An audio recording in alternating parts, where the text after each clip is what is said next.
The Fall Guy is directed by David Leitch and stars Ryan Gosling, Emily Blunt, and among others. And this story, it deals with Ryan Gosling, who is a world-renowned famous stuntman who has acted in a lot of big stunt performances in a lot of films, and he ends up getting himself romanticized with Emily Blunt's character, who's a camera operator, and there's a turn of events that happens that pretty much has him called into lead into this big movie that she's working on as a first-time director. And if you see from the trailers, there's also a plot that basically gets involved where he has to go after and look for Aaron Taylor Johnson, who's the lead star of the film, that goes missing. And I'll leave it there because there's also some other stuff that I don't want to get into because it is pretty much has some other twists and turns that go throughout the film. But here's a little backstory. Now, this movie was directed by David Leitch, who I've actually become a really big fan of a lot of his other works. He actually started out as a stunt coordinator in Hollywood himself and has worked his way up into directing films. And he got his really big break with the first John Wick film that came out 10 years ago, that he co-directed, and ever since then he's made some other really good films that I really enjoyed, especially Deadpool 2 and Atomic Blonde. And coming into this film, it got me really curious because just the novelty of it being directed by a stuntman, but also it starring a guy that was also in a previous movie a movie that he used to do that he did in 2011 called Drive. It was really interesting to see Ryan Gosling in a stunt type of man role again like that. Only imagine taking the stuntman from Drive and put him into this, but as a more upbeat type of comedy. You know, this in a way this could be like a prequel that could be set up for that movie if you want to go on that level. But I like to pretend this is basically a what if the driver from that one pretty much became a Hollywood, made his career in doing like other stuff and living his life as an actual full-time stuntman again. So going into this, it already had the makings of something I was really expecting to see, and going from the trailers alone, I could really tell that I could see that they were going for the kind of throwback to that old school style Hollywood that I do miss, when you got to see real stunts, real action going through. And this is one of the reasons why I love when directors like David Leitch, who can pretty much, get these movies going, and also the other movies that he's also produced and worked on, like Nobody and other films, where you still like to see the real stuff happening instead of relying on CGI. Because other than the most recent Mad Max Fury Road, I think that this will probably go down as like the most heavy use of car chases and stuff, and at least stunt stuff that I've seen in quite a while. I mean, there's other ones I can think that come to mind too, but this one definitely had me curious on that kind of aspect. And so after upon seeing it, man, I had such a great time with this movie. This was everything I really loved from it, based on the trailers, but it was also more to it because it was just such a love layer to how much, there's care and thought put into when it comes to the stunt team that do their best to having things that can be really cool to see on screen. But also, they also poke fun at a lot of the stuff that's also in the actual movie that as the story plays out in a meta kind of way, especially the stuff that involves with Emily Blunt and Ryan Gosling's characters, because there's the romance that's going on between them. I found it very genuine. I thought they both had fantastic chemistry with together, and it has such an effect on it to where the movie really knows that it's pretty much taken as a romance type of movie, but it just happens to be also a movie about stunts and stuff, and as an action movie.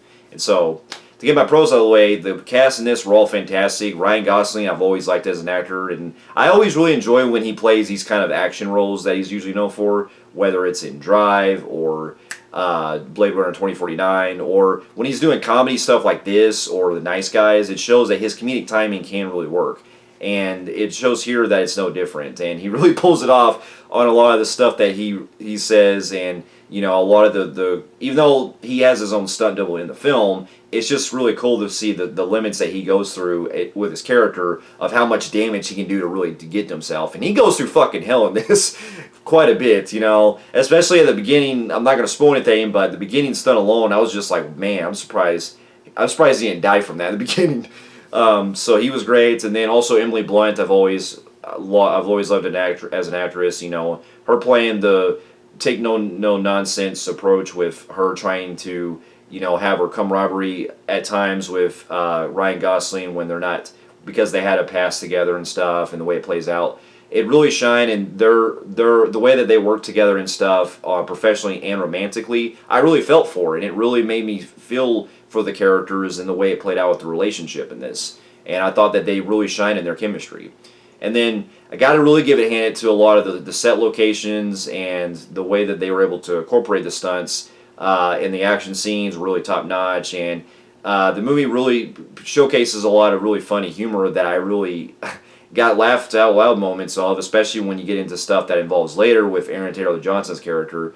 And not going to go into spoilers or anything, but there is at one point where I kind of wondered if he was going for like a Matthew McConaughey type of voice when he's shooting the movie at one point, because he kind of talks like it in one part, and I thought that was kind of really funny the way he played it off. But he was great, and then also, hearing some fun songs, especially from Kiss's. You're hearing songs from Kiss and some other, classic rock songs I really enjoy hearing in this. And the movie is just such an all-around, it's just a fun watch.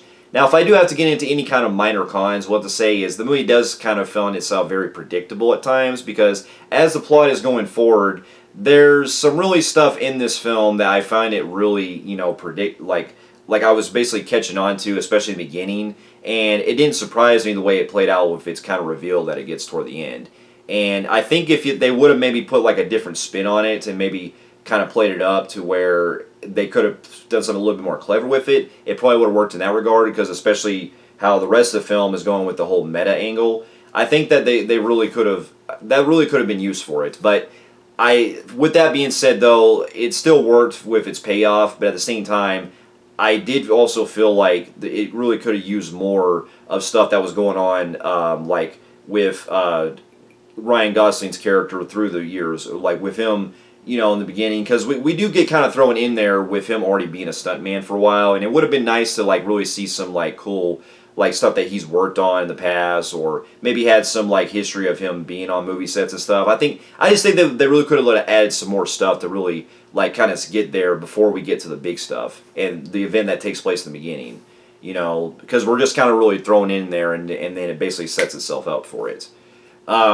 Other than that, though, I mean, those are really all my kind of minor cons I had, because I had such a blast with this movie, and it's definitely one that I would definitely own, and it could also potentially be on one of my favorites of the year. We'll see how the rest of the year goes, but I couldn't get enough of it. I'm going to give the movie a low phenomenal grade on the Film Phreeks meter. So, for those of you who have also seen The Fall Guy, and also the TV series that it's based on, which I know I didn't point that out, and I'm aware that it's based on the TV series, which I haven't seen, but I heard it's really good, and I may check it out one of these days. Let me know in the comments below what you thought about that, and also the TV series. And thank you so much for watching, and I'll see you in my next review. I'll see you later.